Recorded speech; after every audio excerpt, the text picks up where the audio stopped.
Okay तो हमने last session topic start किया था इनहेरिटेंस का, कि एग्जैक्टली इनहेरिटेंस क्या होता है।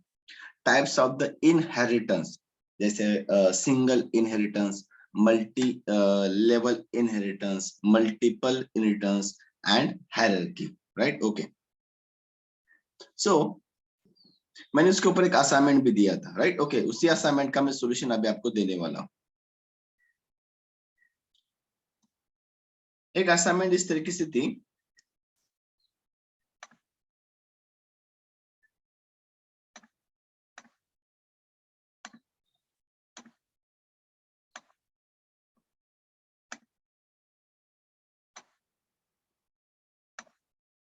जैसे मैंने बोला था कि मुझे हमें एक छोटा सा एप्लीकेशन बनाना है, जो हमें एक पेंट कॉस्ट निकाल के देगा। कुछ स्टूडेंट ने मुझे भेजा है बना के, वेल एंड गुड।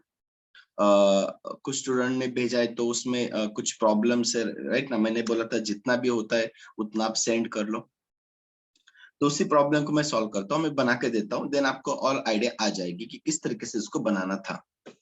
चलिए ओके, सो फर्स्ट मैं इसको सेव करके रखता हूँ, पेंट .py। तो सबसे पहले मुझे क्लास मैंने लिया एरिया, क्योंकि सबसे पहले मुझे एरिया निकालना होगा, चाहे कोई भी शेप हो, राइट ना। कोई किसी भी शेप का आपके पास ऑब्जेक्ट हो और उसी को आपको क्या करना है, कलर करना है, तो उसका मुझे क्या चाहिए, पेंट कॉस्ट निकालना है। तो सबसे पहले मुझे उसका एरिया निकालना होगा फर्स्ट थिंग। जब हमारे पास एरिया आएगा तो उसका, अगर हमारे पास पर स्क्वेयर फुट पेंट कॉस्ट होगी तो टोटल कॉस्ट हम निकाल सकते हैं।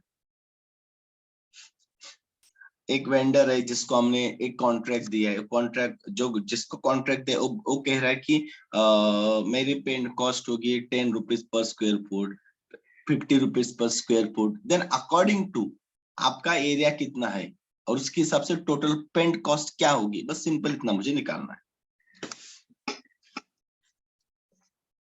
इसलिए मैंने एक फंक्शन निकाला, मैंने 3 शेप बताए थे। ठीक है, सबसे पहले सर्कल, जो एक रेडियस यहाँ पे से होगी, फॉर्मूला आता है पाई आर स्क्वायर, राइट ना। तो मैंने यहाँ पे सेल्फ डॉट सर्कल, तो हमने क्या किया, एरिया ऑफ सर्कल ऐसे लिखा, area of circle is equal to, formula आता है 3.14 इंटू आर निकाल के रख दिया। डेफ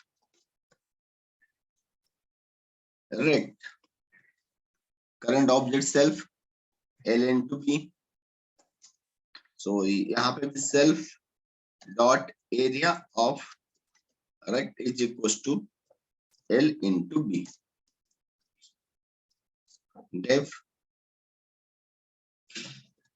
स्क्वायर सेल्फ, इसमें लगता है साइड, इसमें इसका भी एरिया हमने एक self dot square is equal to side square S into S. ये तो बस हमने एक बना के रख दिया कि किस तरीके से हमारा एरिया होगा। तो एरिया का फॉर्मूला यूज करके हमने क्या कर दिया, हर एक फंक्शन के अंदर उसको रख दिया। ओके नाउ अब हमें टोटल पेंट कॉस्ट निकालनी है, तो मैंने क्लास लिखा पेंट कॉस्ट, जो कि एक एक्सटेंड्स होगा इस एरिया से। देखिए एरिया क्लास ऑलरेडी हमने डिफाइन करके रखा है, अगर हमें पेंट कॉस्ट निकालनी है तो मुझे एरिया भी चाहिए, पेंट कॉस्ट निकालनी है तो हमें एरिया भी चाहिए। तो हम एरिया को बार बार क्यों हर एक टाइम पे क्यों उसको इम्प्लीमेंट करेंगे, ऑलरेडी एक सेपरेट क्लास में एरिया हमने कैलकुलेट करके रखा है, बस हमें क्या करना होगा, उसको एक्सटेंड इनहेरिट करना पड़ेगा। अब पेंट कॉस्ट के अंदर हम इन तीनों को भी यूज कर सकते हैं, इसलिए तो इनहेरिटेंस इंपॉर्टेंट है। ठीक है, सो ये हमारा हो गया एक एरिया। अब मुझे क्या चाहिए, पेंट कॉस्ट चाहिए हर एक की। सो उसके लिए भी मुझे यहाँ पे एक फंक्शन चाहिए। ओके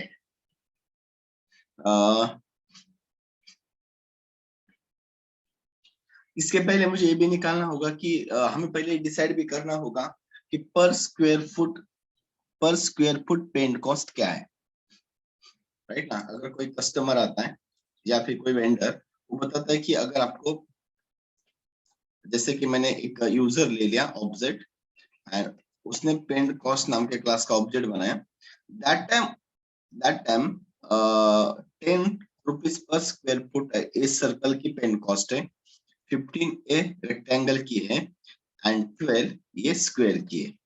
ये पर स्क्वायर फुट कॉस्ट हमने हमारे कंस्ट्रक्टर से पास कर दी। अब ये जाएगा कहाँ पे, जहां पे कंस्ट्रक्टर है, ठीक है।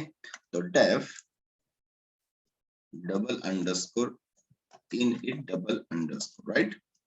सिर्फ रिसीव करने के लिए 3 variable, per square foot cost for circle, per square foot cost for the rectangle and square, 3 variable मैंने यहाँ पे बना दिए, पीसी पीआर पीएस।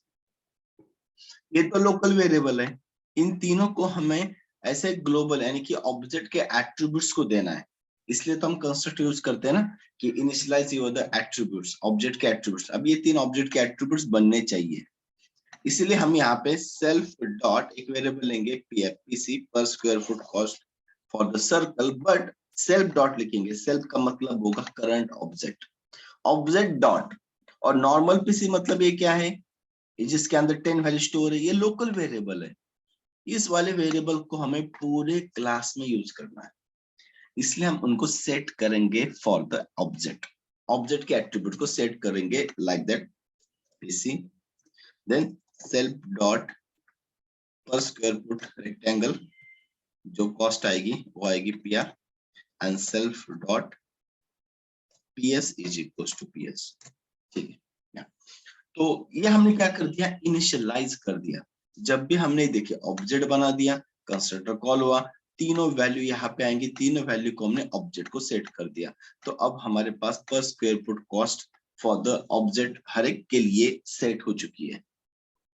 चलो अब हम एरिया निकालते हैं, पेंट कॉस्ट निकालते हैं। मैंने यहाँ पे लिखा paint cost for the circle, ठीक है। मैंने यहाँ पे लिखा सर्कल, ओके। एक फंक्शन बनाया जिसमें करंट ऑब्जेक्ट आएगा। चल अब टोटल कॉस्ट कैसे निकलेगी, तो यहाँ पे मैंने लिखा total cost is equal to,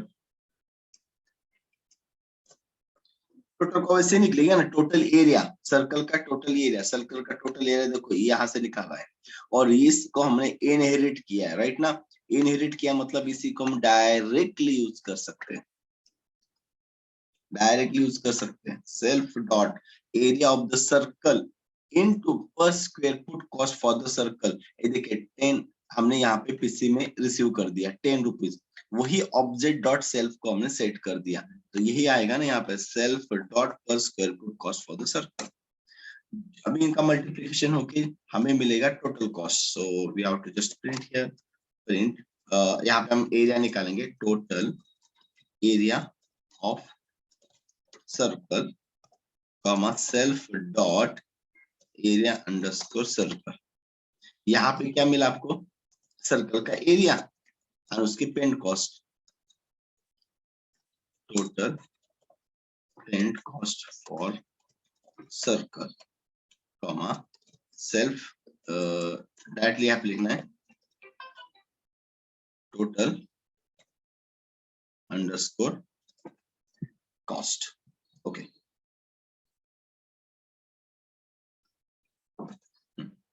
ये बन गया हमारा सर्कल के लिए, ओनली सर्कल, ठीक है। अब सेम फंडा यूज करना है बाकी के लिए भी।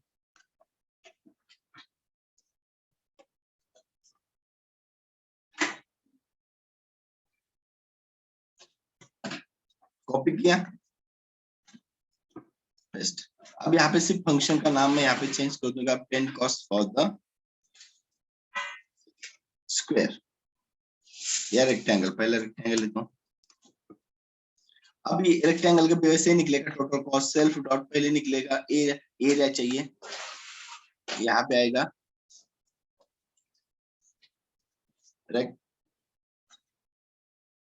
सेल्फ डॉट, यहाँ पे आएगा पर square foot for the rectangle P R. ये देखिए सेल्फ से इसको इनिशियलाइज किया मतलब हर एक जगह पे यूज कर सकते हैं।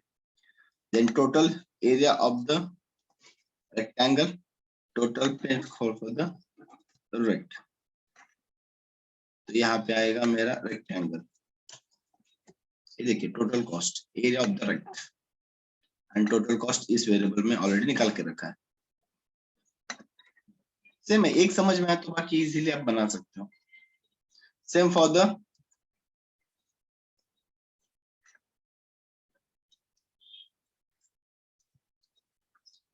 स्क्वायर,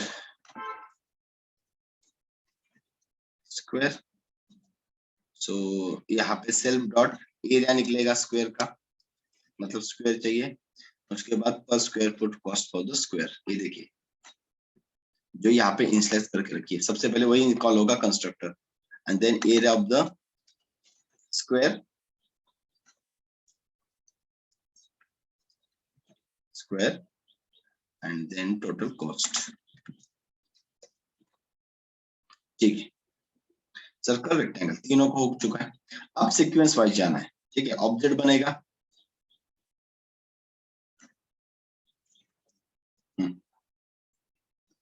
एरिया निकाला, पेन कॉस्ट सबको डिफाइन किया। सबसे पहले कंस्ट्रक्टर कॉल होगा, तीनों वैल्यू यहाँ पे आ जाएंगे, तीनों वैल्यू इनिशियलाइज हो जाएंगे। ठीक है, दैट्स इट। अब व्हाट इज द नेक्स्ट, पहले एरिया चाहिए, डायरेक्टली आप पेन कॉस्ट नहीं निकाल सकते हो। कुछ स्टूडेंट ने यहाँ पे ना डायरेक्टली सीधा पहले पेन कॉस्ट को कॉल, मतलब कोड तो लिखा था अच्छे से, बट यहाँ पे अगर उन्होंने पहले क्या किया, पेन कॉस्ट को कॉल किया, उसके बाद सर्कल को कॉल किया। अब देखिए पेन कॉस्ट को अगर आप कॉल करते हो तो हमें रिक्वायरमेंट है circle, area of the circle की, और ऑब्वियसली ना, और जब तक हम सर्कल को कॉल नहीं करेंगे तब तो एरिया नहीं मिलेगा, एंड देन ये यहाँ पे अनडिफाइंड का एरर देगा। इसलिए पहले हमें किसको कॉल करना पड़ेगा, एरिया, तब इनिशियलाइज हो जाएगा मेरा एरिया ऑफ द सर्कल, उसके बाद हम उसको यूज कर सकते हैं। इसलिए पहले हमें कॉल करना पड़ेगा यूजर डॉट सर्कल वाले फंक्शन को, जहां से हमें एक रेडियस पास करनी होगी। फॉर एग्जाम्पल मैं ये भी यहां से यूजर से लेता हूं, r इज इक्वल टू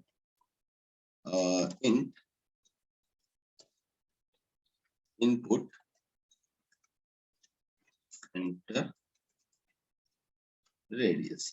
ठीक है, ओके, एंड यहाँ से हमने पास कर दिया r। ठीक है, तो जो भी रेडियस आ जाएगी उसको हमने सर्कल r को पास कर दिया, तो ये जाएगा पहले यहाँ पे r मेरे से होगा, उनका एरिया निकल जाएगा, बस दैट्स इट, एरिया निकलेगा।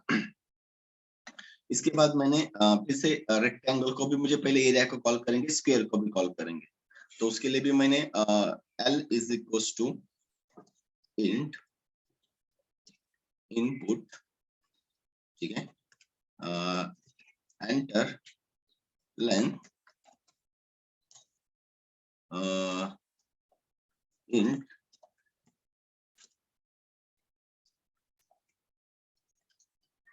Enter width. तो रेक्टेंगल के लिए जो चाहिए वो भी हमने ले लिया, और उसी को हमें कैसे कॉल करेंगे, यूजर डॉट रेक्ट, और यहाँ से l w को पास कर देंगे। देखिए तो ये भी यूजर से देखिए रेक्टेंगल कॉल किया, ये यहाँ पे जाएगा, इन दोनों वैल्यू स्टोर करेगा, इनको मल्टीप्लाई करके रख देगा। ठीक है, ये भी हमारा कैलकुलेट हो चुका है। उसके बाद स्क्वायर के लिए s is equal to int input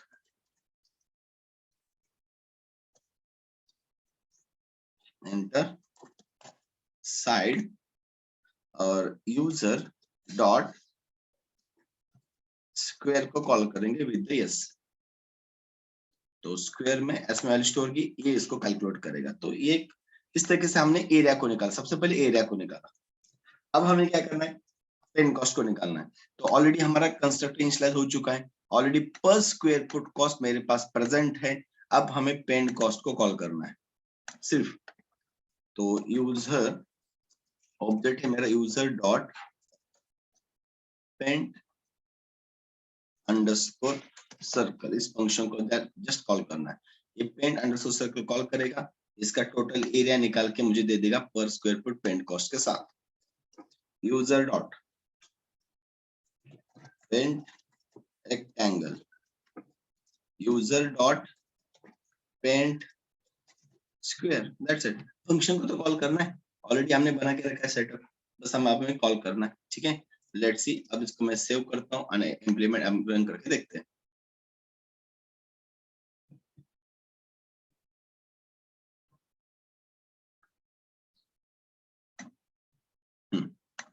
अब इसको रन करता हूँ।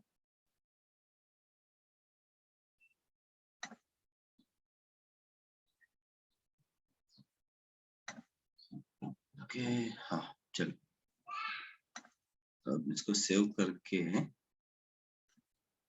ओके, यहाँ पे कॉमा होना चाहिए, जबकि मैंने कॉमा नहीं दिया।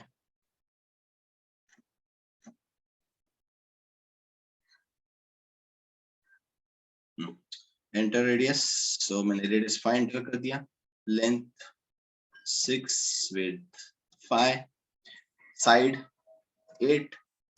आप देखिए, so total area of the circle, उसकी पेंट कॉस्ट, ये देखिए पहला, उसके बाद rectangle total area L into B 6 into 5 30, उसका total cost as per the उसका पर स्क्वायर फुट कॉस्ट कितना है रेक्टेंगल का 15 रुपीज, उसके अकॉर्डिंग ये इसको दिखा दिया।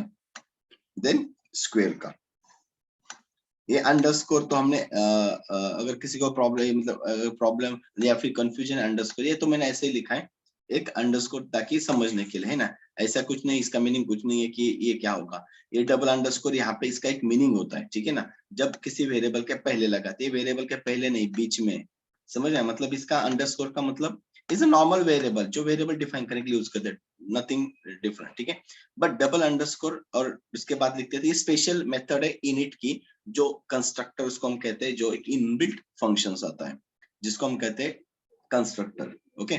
एंड अंडरस्कोर तो ऐसे हमने बना दिया है ना, उसको डिफरेंट, जैसे हम स्पेस नहीं दे सकते किसी फंक्शन में ना, तो इसलिए हमने इसको अंडरस्कोर दे दिया। डैश नहीं लगा सकते, नो एनी पंक्चुएशन कैरेक्टर, कोई भी वेरिएबल बनाने के लिए अंडरस्कोर यूज कर सकते हैं। अगर ये प्रॉब्लम, मतलब ये अगर आपको कंफ्यूजन लग रहा है, तो आपको मेरा पहला या दूसरा सेशन देखना चाहिए, जिसके अंदर हमने वेरिएबल्स के बारे में बात किया था कि how to define the variable and rules of the variables, ठीक है। एंड ये हमारा फॉर्मूला है 3.14 इज इनबिल्ट वैल्यू, यानी कि पाई, पाई आर स्क्वायर फॉर्मूला होता है हमारा, पाई आर स्क्वायर। तो पाई की वैल्यू क्या होती है 3.14, राइट ना। ओके, सो 3.14 इसलिए मैंने लिखा, उसका फॉर्मूला यूज किया है पाई आर स्क्वायर का। Okay, perfect. चलिए, सो अब ये तो हमें थोड़ा सा, मैं इसको अभी थोड़ा और मॉडिफाई करके आपको दिखाने वाला हूँ कि जैसे कि मुझे डायरेक्टली सब कुछ मिल रहा है, ठीक है। हम चाहते हैं कि हम यूजर को चॉइस दें, हम यूजर को चॉइस दें कि आपको क्या करना है। मतलब यूजर को हमें चॉइस देना है कि आपको रेडियस का पेंट कॉस्ट निकालनी है, मतलब यानी सर्कल की पेंट कॉस्ट निकालनी है, या फिर रेक्टेंगल की निकालनी है, या स्क्वायर की। अभी तो क्या हो रहा है कि हम सबको निकाल रहे हैं ना, ऐसा नहीं होगा ना हर टाइम कि मुझे सबका चाहिए। हमें यूजर को चॉइस देना है कि आपको किसका पेंट कॉस्ट निकालना है, कौन से एरिया का पेंट कॉस्ट निकालना है, आप चॉइस कर लो। एंड उसके अकॉर्डिंग, एंड जब तक ये चलता ही रहना चाहिए, जब तक हम उसको स्टॉप नहीं करते, ये एप्लीकेशन चलता ही रहना चाहिए। तो वो हम करेंगे using the menu driven program. क्या कहते हैं उसको, मेनू ड्राइवन प्रोग्राम। अब मेनू ड्राइवन प्रोग्राम मतलब उसको मेनू देंगे, ऑप्शंस देंगे कि करना क्या है, किसका निकालना है, ठीक है। अब देखिए किस तरीके से, अब पहले सबसे पहले हमने ऑब्जेक्ट बनाया, कंस्ट्रक्टर बना दिया। अब हम क्या करेंगे इसके बाद, देखिए ऑब्जेक्ट मेरे पास है, अब ये कंटिन्यूअसली वर्किंग होना चाहिए जब तक हम उसको स्टॉप नहीं करेंगे, ठीक है। तो इसलिए इन सारी चीजों को हमें, है ना, इन सारी चीजों को ये इसमें हमें चॉइस देना है, यूजर को चॉइस भी देना है, और उसके बाद ये कंटिन्यूअसली रन होना चाहिए। अभी कंटिन्यूअसली कोई भी पार्ट रन होना चाहिए, इसलिए हमें लूप लगाना होगा। इसलिए ना मैं यहाँ पे ना एक वाइल लूप लगाता हूँ, अब ध्यान से देखना। और ये हर बार आगे आपको कभी भी जरूरत पड़ेगी तो उसको इस तरीके से यूज करना है। इसको कहते हैं मेनू ड्राइवन। कभी आपको असाइनमेंट मिल जाती है या कुछ प्रॉब्लम्स मिल जाता है एज अ इंट्रोज में कि make the menu driven program for this, right ना। इन ऑपरेशन के लिए आप मेनू ड्राइवन प्रोग्राम बना दो, तो कुछ इस तरीके से बनाना होगा आपको। सो मैंने एक n नाम का वेरिएबल लिया, जिसकी वैल्यू मैंने यहाँ पे लिख दी 1, ओके। और यहाँ पे व्हाइल लूप में मैंने कंडीशन लगाई, जब तक n मेरा 0 नहीं है, तब तक ये मेरा एग्जीक्यूट होना चाहिए। कब तक होना चाहिए? जब तक मेरी वैल्यू 0 नहीं आती। ये देखिए मैंने व्हाइल के अंदर उसको ले लिया, ठीक है। अब ये व्हाइल के अंदर जब तक n की वैल्यू 0 नहीं होगी तब तक क्या होगा? ये इटरेट होगा, रन होगा।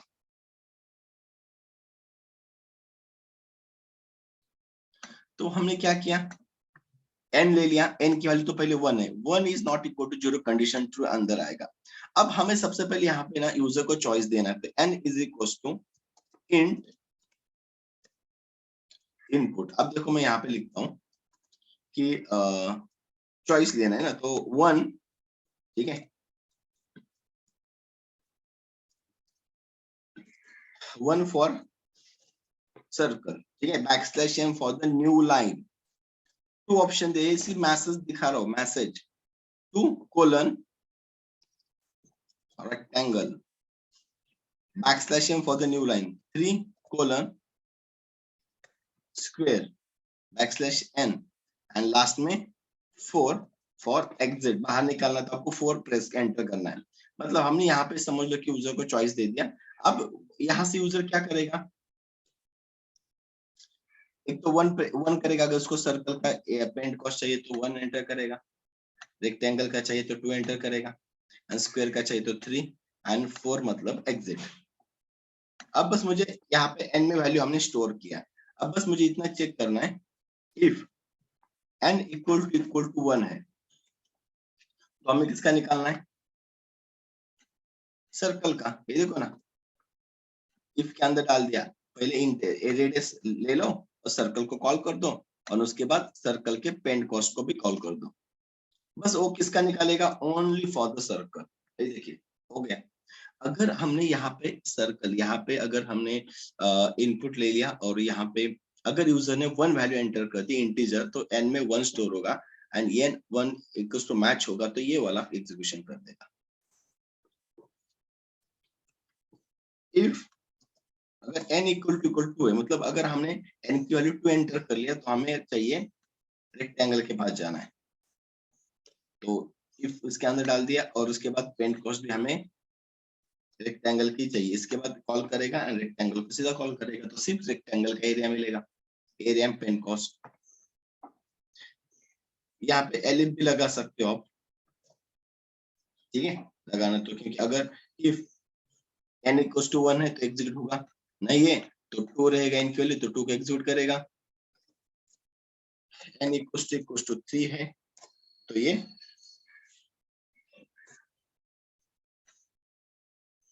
स्क्वायर को एग्जीक्यूट, कुछ नहीं है, हमने वही प्रोग्राम में मैंने कुछ चेंजेस नहीं किया, लॉजिक बस उसको इटरेट कर दिया लूप में हमारे। ओके, और यहाँ पे यूजर को ऑप्शंस दे दिया, मतलब इसको कहते हैं मेनू ड्राइवन। ये मेनू दे दिया, आप यूजर को हमने चॉइस दिया है कि आपको क्या करना है। ऐसा नहीं कि एट ए टाइम हर एक चीज को इम्प्लीमेंट करना, राइट ना। सो हमने उसको चॉइस दे दिया कि जो आपको चाहिए वो आप सिलेक्ट करना, ठीक है, and then that's it. Okay, so if elif अगर कुछ नहीं है तो लास्ट में n को 0 सेट कर दो। समझ में आया क्यों? क्योंकि हमने कहा है कि जब तक n की वैल्यू 0 नहीं तब तक बाहर नहीं। तो n की वैल्यू अगर 1 है तो एग्जिट होगा, 2 है तो एग्जिट होगा, 3 है, अगर इसको छोड़ के कुछ भी एंटर किया तो एल्स में जाएगा और n की वैल्यू 0 सेट होगी, व्हाइल लूप में जाएगा, चेक करेगा 0 is not equal to 0, condition false. अब देखिए जब तक ये फॉल्स नहीं होता है तब तक ये व्हाइल लूप इटरेट होगा। अगर मैंने 1 एंटर किया, 1 मैच हुआ, ये एग्जीक्यूट होगा, n की वैल्यू 1 है, फिर से चेक करेगा n not equal to 0, true है, फिर से अंदर आएगा, फिर से मैसेज देगा, और आपको क्या निकालना है? तो हमने रेक्टेंगल दिया, स्क्वायर दिया, जो भी दिया, ठीक है, जितना भी निकालना है हर बार ये व्हाइल लूप इटरेट होगा। जब 0 देंगे मतलब फोर्थ ऑप्शन देन 0, तो कंडीशन फॉल्स और लूप के बाहर आ जाएंगे हम। जैसे लूप के बाहर आएंगे तो हम एल्स में आएंगे, क्योंकि हम व्हाइल लूप के एल्स दे सकते हैं। हम प्रिंट के अंदर हम एक मैसेज दे देंगे, थैंक यू फॉर समथिंग, ठीक है, एक मैसेज दे दिया, दैट्स इट। अब देखते इसको रन करके, अब एक थोड़ा सा ही अब हमें एक प्रॉपर लगेगा कि हाँ एक हमारा चल रहा है प्रॉब्लम। देखिए पहले ये व्हाइल लूप में n की वैल्यू 1 थी तो 1 not equal to 0 condition true, और देखो सर्कल रेक्टेंगल ये हमें ऑप्शंस दे रहा है। अब मुझे यहाँ पे एंटर करना है। अब हमें किसके पास जाना है, मुझे सर्कल का चाहिए तो मैंने एंटर 1 कर दिया। ये देखिए वो अभी मुझे सर्कल का चाहिए इसने पूछा एंटर द रेडियस, मैंने रेडियस एंटर कर दी। ये देखो total area of the circle मिला एंड टोटल एरिया पे and cost for the circle भी मिल चुकी है। फिर से व्हाइल लूप एग्जीक्यूट हुआ क्योंकि n की वैल्यू तो 1 थी। फिर से चेक किया 1 नॉट इक्वल टू 0, ट्रू अंदर आएगा। अब हमने यहाँ पे दे दिया 2, रेक्टेंगल चाहिए तो यहाँ पे l into b 3 दे दिया, 6 दे दिया। देखो इनका भी एरिया निकल चुका है, अनपेंड कॉस्ट भी मुझे मिल चुकी है क्योंकि हमने 2 के अंदर ही इसको कॉल किया है ना। देखो रेक्टेंगल को भी कॉल किया, एरिया को भी एंड पेंट कॉस्ट को भी। थर्ड साइड, देखो साइड निकाला, साइड के लिए ये फिर से पूछ रहा है व्हाइल लूप क्योंकि जब तक n की वैल्यू 1 2 3 है, जब तक 1 2 3 को छोड़ के आप कुछ एंटर नहीं करोगे तब तक ये 0 नहीं होगा। अब देखिए मुझे 4 मैंने एंटर किया क्योंकि मुझे एग्जिट करना था।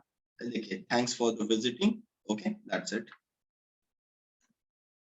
ठीक है, इसको कहते हैं मेनू ड्राइवन प्रोग्राम, मतलब हम यूजर को चॉइस दे रहे हैं। मतलब कितना सिंपल है, एक हमने दिया था एप्लीकेशन इस तरीके से बनाने के लिए, अब हमने इसको मेनू ड्राइव में, इसके आगे अभी कभी भी अगर आपको ये पूछता है कि इस तरीके से ऑप्शन देके बनाना तो इस तरीके से क्रिएट कर दो उसको, सिंपल। उसके अंदर फंक्शन को कॉल करना है। क्लियर? ओके, सो ये था हमारा असाइनमेंट्स और उसको मैंने थोड़ा सा फिर से एक्स्ट्रा चीजें ऐड करके आपको बता दी एंड इसका कोड मैं आपको शेयर कर दूंगा डेफिनेटली आफ्टर द सेशंस। ठीक है, ओके चलो, सो हम बढ़ते हैं हमारे नेक्स्ट टॉपिक पे and our next topic will be types of the inheritance हम पढ़ रहे थे। इसमें हमने सिंगल इनहेरिटेंस को पढ़ा था एंड मल्टी लेवल को भी पढ़ा था। देखिए ए से बी, बी से सी, वो डायग्राम आपने निकाली होगी तो आपको पता होगा। एंड लास्ट में एक मल्टीपल एंड हायरार्की आता है। ठीक है, अब हम पहले देखते हैं मल्टीपल इनहेरिटेंस। ठीक है, और इसमें क्या देखा था हमने, क्लास ए है, क्लास भी ए से इनहेरिट होता है। ठीक है, दो और इनहेरिट का भी फंडा हमने पढ़ा था, मतलब अगर मैंने कंस्ट्रक्टर कॉल किया तो चाइल्ड का कंस्ट्रक्टर कॉल किया, उस टाइम पे अगर हमें पेरेंट का कंस्ट्रक्टर चाहिए तो सुपर से कॉल कर सकते हैं, नहीं तो क्लास नेम से। क्लास नेम से कॉल करोगे तो करंट ऑब्जेक्ट सेल पास करना होता है, और सुपर से कॉल करोगे तो पास करने की जरूरत नहीं है। लास्ट सेशन आप देखोगे तो समझ जाओगे। देन ये हमारा कॉल होगा, ये जाएगा हमारे पेरेंट के पास, पेरेंट कंस्ट्रक्टर के पास, तो वहां से एक वैल्यू भेजी जो यहाँ पे रिसीव होगी। पहले इसका कॉल होगा, अगर हमें इसका भी पेरेंट को कंस्ट्रक्टर को कॉल करना है तो यहाँ से हम फिर से सुपर इनिट कर सकते हैं, उसी वैल्यू को फिर से हम पास कर सकते हैं जो यहाँ पे रिसीव होगी। एंड देन अगेन ये पेरेंट वाला कंस्ट्रक्टर कॉल होगा और यहाँ पे एक वैल्यू हमने डिस्प्ले कर दी। दैट मीन्स हमने ये 500 वैल्यू कंस्ट्रक्टर ए को हमने सेट कर दी। राइट, ओके, सो इस तरीके से हमने देखा था हमारे मल्टी लेवल में। अब हम देखते हैं मल्टीपल इनहेरिटेंस। मल्टीपल इनहेरिटेंस, एक फाइल, न्यू फाइल क्रिएट करता हूँ। अब मल्टीपल इनहेरिटेंस क्या होता है, मैं अगर आप भूल गए होंगे तो मैं एक डायग्राम आपको फिर से निकाल के शॉर्टकट में बता देता हूँ। मल्टीपल पेरेंट एंड एक सिंगल चाइल्ड, इसको कहते हैं मल्टीपल इनहेरिटेंस। सो ये मेरे पास ए क्लास है, ये मेरे पास बी क्लास है और ये सी क्लास है, तो सी जो होगा ना ये दोनों को भी इनहेरिट करेगा। समझ में? सो ए की भी प्रॉपर्टी सी के अंदर आएगी और बी की भी प्रॉपर्टी सी के अंदर आएगी। हम सी क्लास का ऑब्जेक्ट बनाएंगे, इंस्टेंस बनाएंगे and we can access the properties of the class A and class B both. दोनों के लिए हम क्या करेंगे, कॉल करके डेटा को इट मतलब उसके अंदर के जितने भी एट्रीब्यूट्स है उसके बिहेवियर से सबको क्या करेंगे, कॉल करके यूज करेंगे। चलो, सो ये एक हमारे पास ऑप्शंस है। ठीक है, मल्टीपल मल्टीपल ऐसे नहीं कि 2 3 भी हो सकते हैं, समझ में है ना, तो 3 भी पेरेंट हो सकते हैं एंड इसकी भी प्रॉपर्टी इसके अंदर इनहेरिट हो जाएगी। तो जो क्लास, मानो ये सी की जगह मैंने डी लिख दिया, तो A B D 3 parent class है, तीनों की प्रॉपर्टी सी क्लास के अंदर इनहेरिट हो रही है। राइट, ओके, चलो अब इसमें ये सिंपल है देखने के लिए, बट उसमें एक दो ऐसे ट्रिकी क्वेश्चन पूछते हैं, तो वही हमें यहाँ पे देखना है एक्चुअली।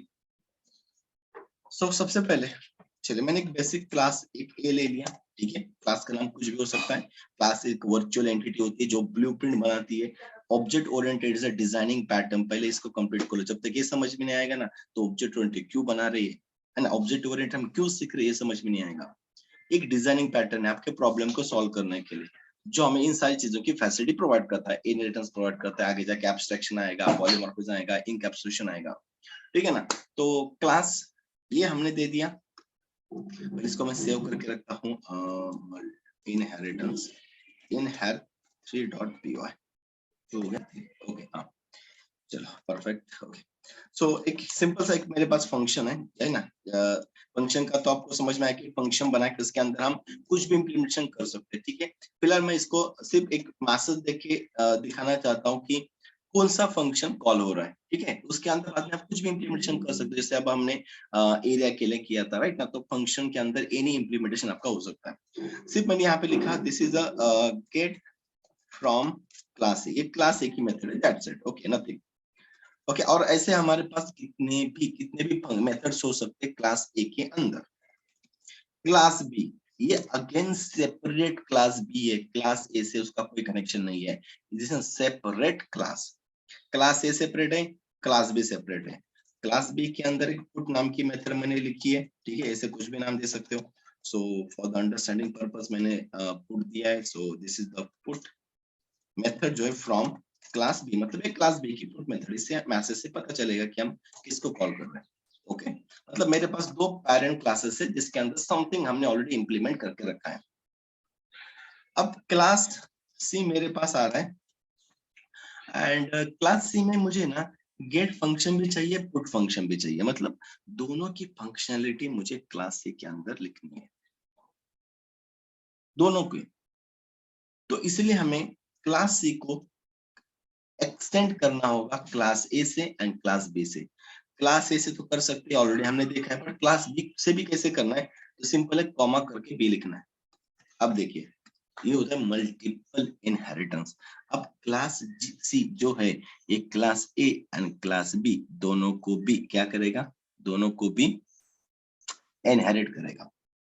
तो क्लास सी के अंदर अब पावर आ चुकी है, वो ए को भी इनहेरिट कर सकता है, बी के प्रॉपर्टी को भी एक्सेस कर सकता है, ठीक है। और खुद की भी प्रॉपर्टी वो लिख ही सकता है, तो मैंने उसका खुद का एक फंक्शन लिख दिया, डिस्प्ले फॉर अंडरस्टैंडिंग। सो ये इसकी खुद की फंक्शनलिटी जो यहाँ पे इंप्लीमेंट कर रहा है, डिस्प्ले फ्रॉम क्लास, ठीक है, ओके। मतलब हमने इस तरीके से लिख दिया। अब अभी जो मैंने डायग्राम निकाली होगी ना, इसके पहले निकाली थी, आपको समझ में आओगी, क्लास ए सेपरेट है, क्लास बी सेपरेट है, और क्लास सी जो है ए से भी इनिट हो रहा है और बी से भी इनिट हो रहा है, ठीक है। अब हमारा ऑब्जेक्ट जो बनेगा चाइल्ड का क्लास सी का क्रिएट होगा। चलिए, तो मैंने यहाँ पे ऑब्जेक्ट ऑफ द सी बनाया, equals to class C, that's it, perfect. And object of the C, अब देखिए ऑब्जेक्ट ऑफ द सी जो है ना, अब ए को भी कॉल कर सकता है, बी को भी कॉल कर सकता है, एंड खुद के प्रॉपर्टी को भी कॉल कर सकता है।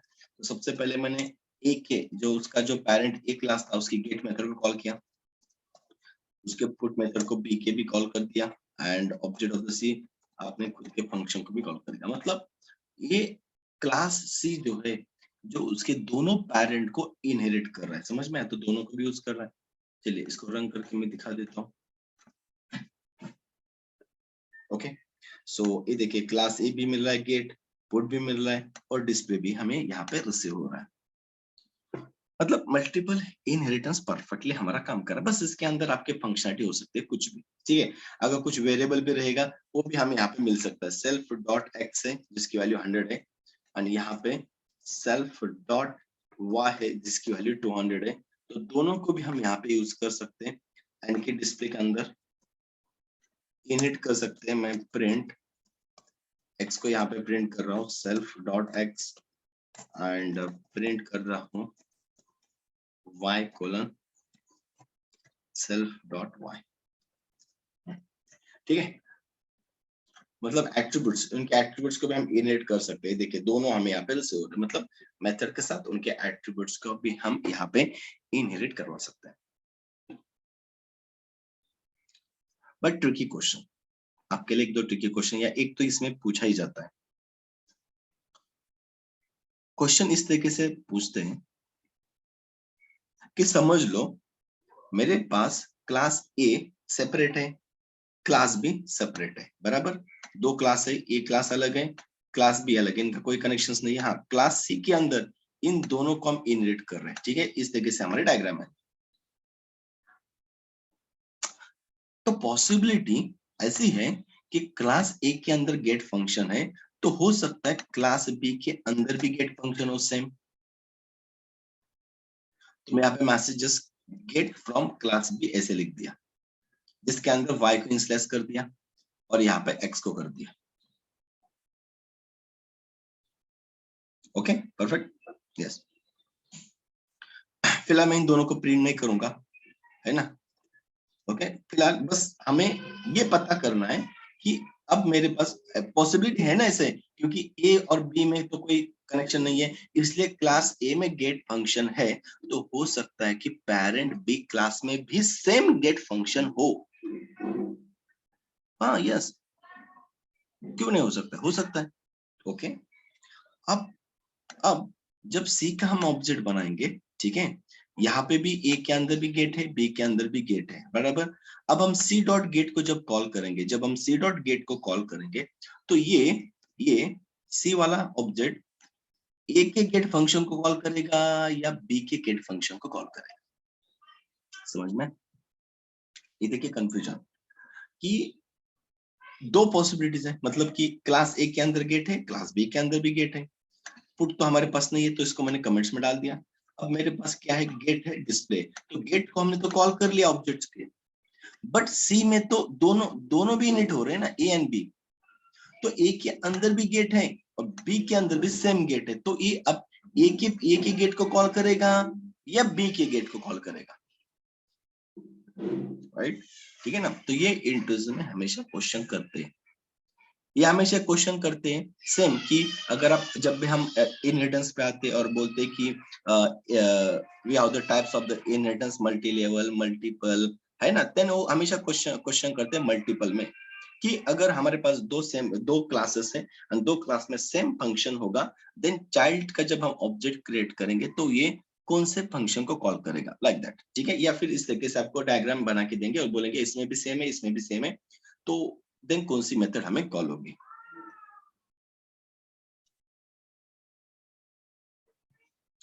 अब देखते हैं, ठीक है, इसका सॉल्यूशन। अब ध्यान से देखना है, ठीक है। तो ऑब्जेक्ट यहां से मैंने गेट को कॉल किया। अब ये गेट को मैंने जब कॉल किया, तब सी का ऑब्जेक्ट है मेरे पास, तो इंस्टेंस हमारे पास सी का है, बस सी तो दोनों को इनिट कर रहा है, एंड मेरे पास गेट मेथड फंक्शन ए के अंदर भी है एंड बी के भी अंदर है, और हम गेट को कॉल कर रहे, तो दोनों में से किसको कॉल करूंगा, ठीक है। अगर ये सेम प्रोग्राम अगर हम जावा में करते तो ये एरर देता, जिसको हम कहते हैं एम्बिग्यूटी प्रॉब्लम, एम्बिगियस प्रॉब्लम। इसी का हम डॉट नेट पे रन करते तो डॉट नेट वाला भी इसको सेम प्रॉब्लम देता, ambiguous problem and ambiguity problem, because the compiler will be confuse कि किसको कॉल करना है। That's why multiple inheritance is not supported in Java. Also JavaScript, अगर आपने फ्रंट एंड में जावास्क्रिप्ट पढ़ा होगा तो इसमें इग्मा 6 इग्मा 7 के कंसेप्ट्स पढ़े होंगे, अगर जिनका भी कंप्लीट हुआ है, तो जिसमें उप्स कंसेप्ट्स भी आते हैं, जिसमें एक मल्टीपल इनहेरिटेंस का भी पार्ट आता है, जो वहां पे सपोर्ट नहीं होता है, जावा के अंदर नहीं होता है, जावास्क्रिप्ट के अंदर नहीं होता है, डॉट नेट के अंदर सपोर्ट नहीं होता है। अगर हम C++ प्रोग्रामिंग की बात करेंगे, जो सबसे पहले उस कंसेप्ट में इंट्रोड्यूस हुई थी, एंड उसके बाद ही बाकी सब टेक्नोलॉजी आई है। सो पेरेंट कौन है सब टेक्नोलॉजी का, उस कंसेप्ट का? C++। C++ is the father of the all object oriented programming language, जितने भी बाकी डेवलप हुई है। तो C++ के अंदर ये सपोर्ट करता है, multiple inheritance is supported in C++। कैसे करता है? ये दोनों मेथड अगर उसके अंदर डिफरेंट है, ए में गेट है और बी में पुट है, मतलब सेम नहीं है, तब C++ इसको सपोर्ट करेगा। बोलेगा दोनों में डिफरेंट है, कोई प्रॉब्लम नहीं। बट अगर दोनों में सेम मेथड आएंगी, तो C++ gives the error, ambiguity problems का एरर जनरेट करता है। तो वहां पे भी क्या होता है, C++ में चलता है बट कुछ लिमिट तक, क्योंकि सेम आ जाएगा। जैसे अभी यहाँ पे देखो सेम सेम है, तो डायरेक्टली C++ वहां पे एरर देगा, रन टाइम एरर देगा, एंड इट्स वेरी डेंजरस। इसी को सॉल्व करने के लिए जावा ने मल्टीपल इनहेरिटेंस को हटा दिया, एंड उसको मल्टीपल इनहेरिटेंस को अचीव करते हैं, बट वहां पे इंटरफेस का न्यू कंसेप्ट इंट्रोड्यूस किया था, same as dot net. but Python still support the multiple inheritance. 1985 around C++ introduce हुआ था, not exact but around, and 91 में पाइथन इंट्रोड्यूस हुआ था, राइट ना, और 95 में जावा, मतलब 90 पाइथन के बाद बाकी टेक्नोलॉजी आई थी। तो दैट टाइम देखिए कैसा होता है कि जैसे आगे जाते हैं तो और डेवलपमेंट होता है और चीजें आ जाती है, ठीक है, चेंजेस होते हैं, बट पाइथन ने इसको इस तरीके से इम्प्लीमेंट किया, मल्टीपल इनहेरिटेंस को इस तरीके से हैंडल किया कि उन्होंने कहा कि ठीक है, अगर सेम भी रहेंगे तो यहाँ पे एम्बिग्यूटी प्रॉब्लम वो नहीं देगा, तो एम्बिग्यूटी प्रॉब्लम नहीं देगा तो सॉल्व कैसे होगा प्रॉब्लम, वो किसके पास जाएगा ना, हमने तो गेट को तो कॉल कर लिया, ऑब्जेक्ट मेरे पास सी का है, बट सी का ऑब्जेक्ट है मेरे पास, तो जाएगा भी ये किसके पास, ए वाले गेट के पास जाएगा या बी वाले गेट के पास जाएगा, तो ये डिपेंड होता है हमारा सीक्वेंस, हम सी क्लास को कौन से क्लास से इनहेरिट कर रहे, एक्सटेंड कर रहे, उसका सीक्वेंस। तो सीक्वेंस में पहला मेरा है ए और उसके बाद है बी, तो इसका जो सीक्वेंस होता है वो होता है लेफ्ट टू राइट। क्या होता है? Left to right, left to right, okay. तो लेफ्ट टू राइट में क्या होता है कि सबसे पहले कौन आता है, पहले ए आएगा ना ऑब्वियसली, तो अगर ए क्लास में उसको अगर गेट मेथड मिल रही है तो गेट को कॉल करेगा ए के, इसके बाद बी सेकंड क्लास आता है बी, अगर बी के अंदर भी गेट है तो इसको इग्नोर करेगा, कॉल ही नहीं करेगा, क्या करेगा, इग्नोर, क्योंकि वो बोलेगा ऑलरेडी मेरे पास गेट मिल चुका है ना पहले से ही, तो सेम मेथड आप दूसरे क्लास में लिख रहे हो तो हमें लेना ही नहीं है, तो क्या करेगा, सिर्फ पहले वाली फर्स्ट ऑकरेंस, क्योंकि हम लेफ्ट टू राइट जाएंगे, हो सकता है मेरे पास 3 और एक डी क्लास है उसके अंदर भी गेट है और बी और डी में गेट मेथड है, ए में नहीं है, तो पहले बी की गेट मेथड कॉल करेगा, डी को इग्नोर करेगा, इसलिए मैंने बोला सीक्वेंस उसका जो फ्लो है आपको कैसे याद रखना है, लेफ्ट टू राइट। अब देखते इसको मैं रन करके दिखाता हूँ, ये देखो गेट मेथड किसकी मिली, ए, नॉट द बी, तो इसने इसको सॉल्व किस तरीके से किया, लेफ्ट टू राइट में, ठीक है। तो पहले जो अगर मेरे पास यहाँ पे पहले बी होता उसके बाद मैंने ए को इनहेरिट किया होता ना, तो मुझे बी की मेथड मिलती, याद रखना।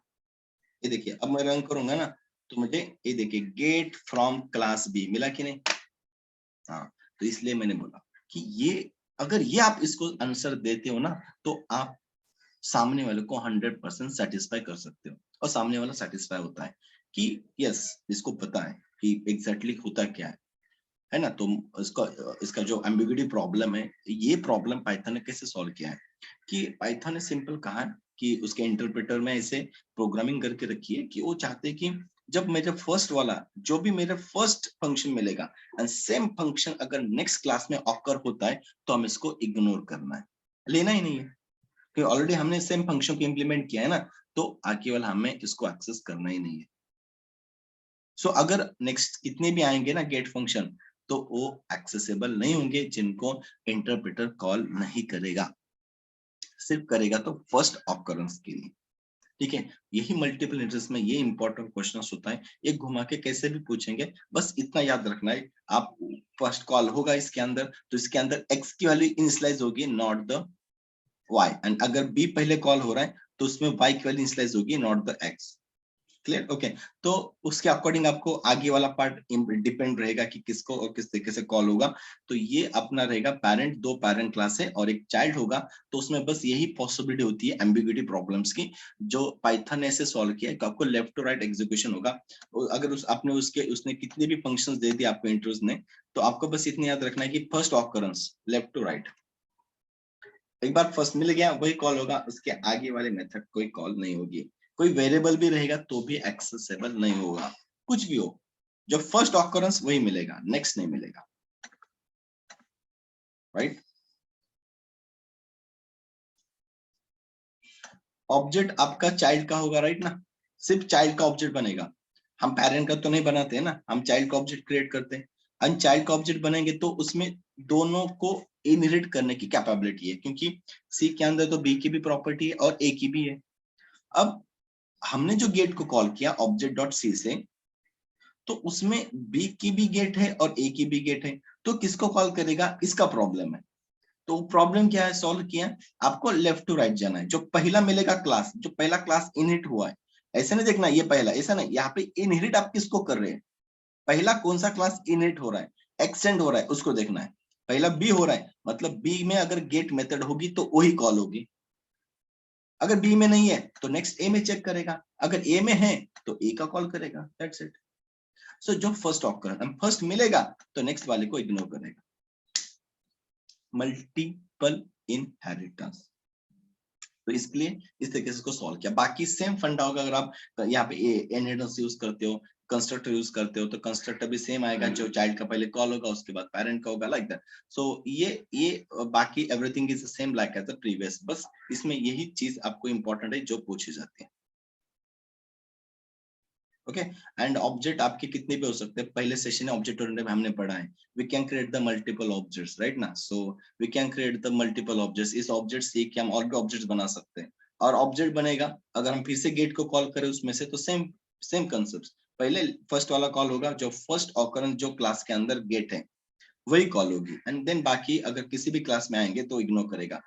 सीक्वेंस यहाँ से नहीं देखना है, सीक्वेंस यहाँ से देखना है, और कौन से क्लास को एक्सटेंड इनहेरिट कर रहा है पहले, ये देखना है। यहाँ से सीक्वेंस आपकी होगी। यहाँ पे आप कैसे भी क्लास कितने भी बना के रखो, डजंट मैटर, एक्सटेंड वो किसको कर रहा है ना, इसके हिसाब से सीक्वेंस। तो फर्स्ट जो आएगा उसमें जो भी मेथड रहेगी वो कॉल होगी, नेक्स्ट मेथड को कॉल नहीं करेगा, सेम रहेंगे तो, right. Okay, this is the multiple inheritance, ठीक है। ओके, सो यहाँ के पार्ट्स को आपको देखना है, and I will share the previous code and same code, right.